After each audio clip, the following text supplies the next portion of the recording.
इसी तरह से मुल्क के दूसरे हिस्सों में औकाफ के सिलसिले में जो भी तहरीक चल रही है उसकी तारीफ करते हैं, और ये जो तहरीक चल रही है वो बहुत ही ताकत से चल रही है और सड़कों पर निकल करके अपनी बात मनवाने की कोशिश हो रही है, कोर्ट के अंदर कोशिश हो रही है।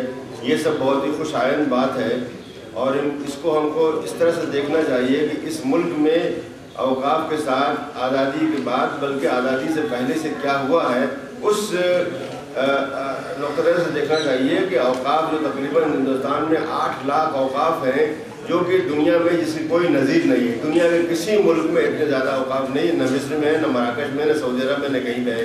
सबसे ज़्यादा यहाँ पर है, लेकिन सबसे ज़्यादा बेगुरमती और उस पर कब्ज़ा करने के जो तरीके जो अपनाए गए तरीके वो सिर्फ हिंदुस्तान में हुए।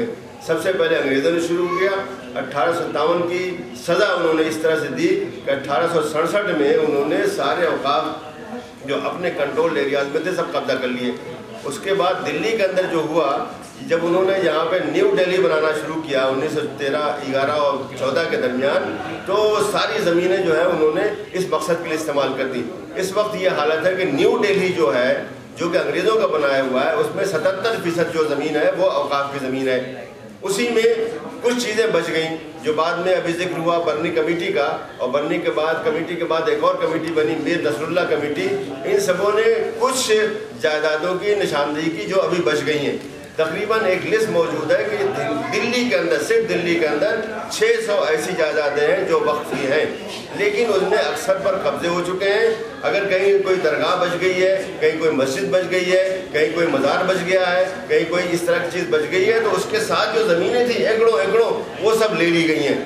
अब बात सिर्फ उस बिल्डिंग की हो गई है, हालांकि कोई बिल्डिंग अकेले नहीं होती है, उसके साथ बहुत काफ़ी ज़मीन होती है। उस ज़माने में ख़ास तरीके से ज़मीनें छोड़ी जाती थी ताकि उससे जो आमदनी हो वो दरगाह पर या मस्जिद पर खर्च की जाए।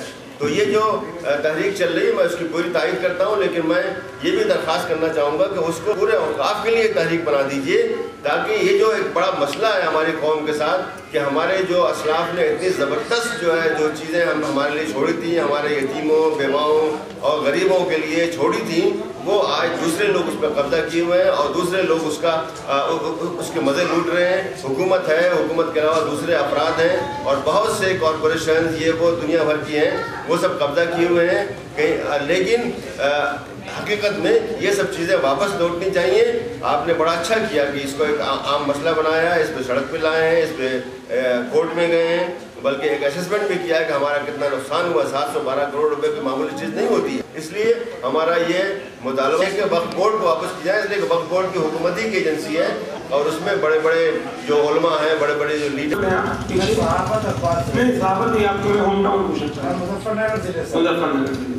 आपने मुजफ्फरनगर जिले में देखा होगा बहुत से बागात ऐसे होते हैं जिन बागात के अंदर किसी को भी फल कमाने के लिए उसकी जो है फसल दे दी जाती है, उसमें कब्जा, मालिक, सब कुछ कंट्रोल आपका रहता है। उसका ये काम होता है वो आपको पैसे भी देता है और जो फ्रूट्स होते हैं उनको ले जाता है। ये बड़ी जनरल प्रैक्टिस है। उसी तरह उनको यहाँ रखा गया था नौकरी पर कि आप करबला की देखभाल करेंगे। पट्टे पर दी थी आपने जी, पट्टे पर दी। आप मालिक को बचा रहे हैं, वो दरअसल समझते हैं कि एक जगह उनके हाथ कमजोर होंगे तो हर जगह कमजोर होंगे। एक अगर जायदाद निकलेगी दूसरे के लिए रास्ता तैयार होगा, साफ होगा। तो ये एक उसकी बात नहीं है कि सिर्फ एक मालिक की, सिर्फ एक दरगाह की बात हो रही है, बल्कि ये पूरे मुल्क के औकाफ की बात हो रही है। इसलिए कि ये सब खाली होना शुरू होगा तो इंशाल्लाह और जगह में खाली होती चली जाएगी, नज़ीर कायम होती है। हर अदालत के सामने नज़ीर बनती है कि चलिए वो खाली होगा तो ये भी खाली हो सकता है।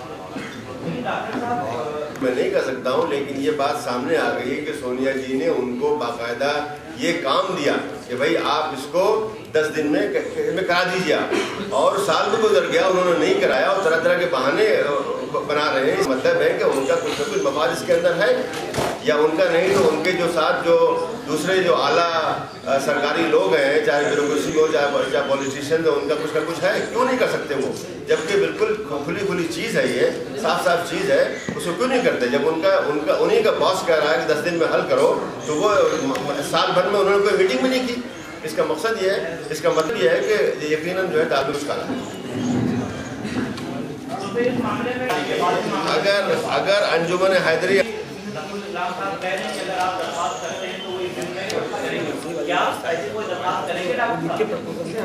अब उनका क्या प्रपोजल है नर्सरी वाले का, पहले वो तो बताएं, लिख के दें, उसके हिसाब से हम सबसे बात करेंगे कि हम लोग आए तो उनके कोई प्रपोजल नहीं था। सब अफवाहें सुन रहे हैं कि उन्हें ये कहा ये कहा ये कहा, तहरीरी तौर पर दे रहे थे उनको कि उनका क्या प्रपोजल है, हम सबको शामिल करके बात करें। तो एक चीज़ ज़्यादा बहुत जरूरी बहुत अहम बात पर इशारा किया है हमारे दफ्तर साहब ने कि औकाफ के जो बोर्ड जो होते हैं उसको हुकूमत अपने चमचे बिठाती है। ये यूपी में भी है, यही दिल्ली में है, यही बंगाल में है, यही महाराष्ट्र में है, जितने वक्फ बोर्ड बनते हैं सब में गवर्नमेंट अपने चमचे बिठाती है। यूपी में हम झेल रहे हैं, बरसों से झेल रहे हैं कि वहां खुद वक्फ बोर्ड के लोग बेचते हैं, बेईमानियां करते हैं, और जब उनके खिलाफ मुजाहरा करते हैं तो हुकूमत कहती है हमारा आदमी है, उसके खिलाफ कैसे काम कोई कारण नहीं करते।